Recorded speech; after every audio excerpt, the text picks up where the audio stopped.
Hi friends, welcome to my channel. First time ఛానల్ని చూస్తున్నట్లయితే subscribe చేసుకోండి. పక్కనే ఉన్న బెల్ ఐకాన్ని కూడా ప్రెస్ చేసేయండి. 6 నెలల తర్వాత పిల్లలకు లిక్విడ్ ఫుడ్తో పాటు సాలిడ్ ఫుడ్ని కూడా ఇవ్వాలి.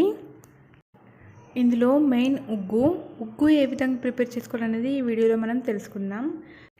ముందుగా 3 టేబుల్ స్పూన్స్ బియ్యం, 2 టేబుల్ స్పూన్స్ కందిపప్పు, ఒక 2 టేబుల్ స్పూన్స్ మినపగుండ్లు, 2 టేబుల్ స్పూన్స్ పెసరపప్పు, అలాగే 1 టేబుల్ స్పూన్ శనగపప్పు, కొన్ని వేరుశనగ గింజలు, 7-8 జీడిపప్పు పలుకులు, బాదం పలుకులు, పిస్తాచియోస్ ఒక 5-6 తీసుకోవాలి.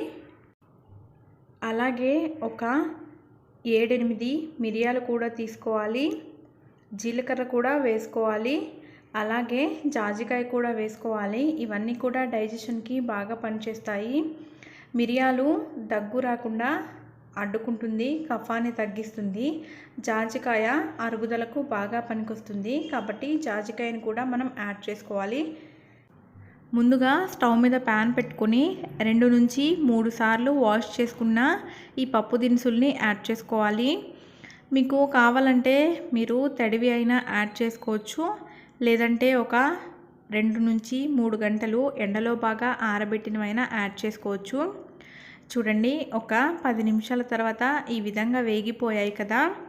చూడండి, లిటిల్ కలర్ చేంజ్ అనేది మనకు కనిపిస్తుంది. ఫస్ట్ మీరు శనగపప్పుని టేస్ట్ చేయండి. శనగపప్పును ఈ విధంగా అంటే క్రిస్పీగా వస్తే ఇవి వేగిపోయినట్లే. ఇప్పుడు వీటన్నింటినీ ఒక వెడల్పాటి ప్లేట్లో వేసుకొని బాగా చల్లారనివ్వాలి. మళ్ళీ స్టవ్ మీద కళాయి పెట్టుకోవాలి. అందులో వేరుశనగ గుండ్లని యాడ్ చేసుకోవాలి. వీటిని బాగా ఫ్రై చేసుకోవాలి. లో ఫ్లేమ్లో 2 నుంచి 3 నిమిషాల పాటు బాగా ఫ్రై చేసుకోవాలి. వీటిని పల్లీలు అంత త్వరగా వేగవు కాబట్టి ముందుగా మనం ఇక్కడ పల్లీలను ఈ విధంగా ఫ్రై చేసుకోవాలి. చూడండి, ఒక 3 నుంచి 4 నిమిషాల తర్వాత పల్లీలు బాగా ఫ్రై అయిపోతాయి. కొంచెం కలర్ చేంజ్ అవ్వగానే ఇందులో బాదం పలుకుల్ని కూడా యాడ్ చేసుకోవాలి. ఒక 2 నిమిషాల తర్వాత ఇందులో జీడిపప్పు పలుకుల్ని కూడా యాడ్ చేసేసుకోవాలి. జీడిపప్పు చాలా త్వరగా వేగిపోతుంది. ఒక 2 నిమిషాల పాటు బాగా ఫ్రై చేసుకున్న తర్వాత వీటిని కూడా పక్కకు తీసి పెట్టుకోవాలి, చల్లారనివ్వాలి.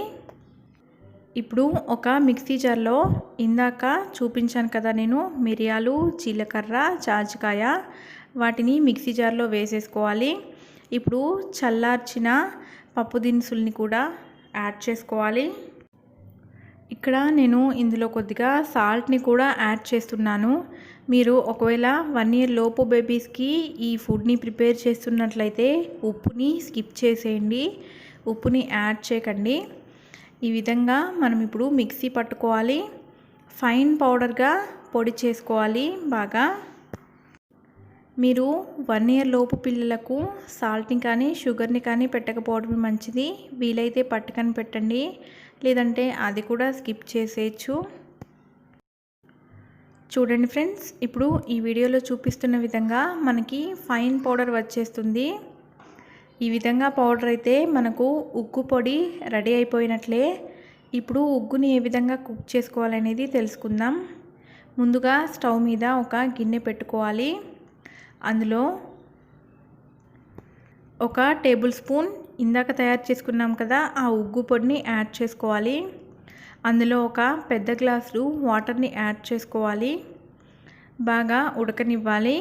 సిమ్లో ఉంచి కుక్ చేసుకోవాలి మనం, ఎందుకంటే మనం కేవలం 1 టేబుల్ స్పూన్ పిండిని మాత్రమే కుక్ చేస్తున్నాము. సో సిమ్లో పెట్టుకోవాలి, హైలో పెట్టుకోకూడదు.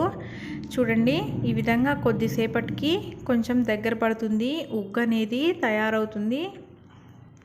ఇలా ఉగ్గు ఉడికాక మీరు 1 టేబుల్ స్పూన్ నెయ్యిని యాడ్ చేసుకోవచ్చు. ఫ్రెష్ ఘీని యాడ్ చేసుకోండి, పిల్లల హెల్త్కి చాలా మంచిది. అంతే ఫ్రెండ్స్, చాలా సింపుల్గా అయిపోయింది. ఇప్పుడు ఈ పౌడర్ ఉంటుంది కదా, మనం ప్రిపేర్ చేసుకున్న పౌడర్ని ఒక ఎయిర్ టైట్ కంటైనర్లో పెట్టుకుంటే 15 డేస్ నుంచి 20 డేస్ వరకు కూడా ఫ్రెష్గా ఉంటుంది. అంతకంటే ఎక్కువ రోజులు మాత్రం స్టోర్ చేయకండి. ఓకే ఫ్రెండ్స్, చూసారు కదా ఈ వీడియో మీకు నచ్చినట్లయితే ఖచ్చితంగా లైక్ చేయండి, షేర్ చేయండి, ఖచ్చితంగా సబ్స్క్రైబ్ చేసుకోండి.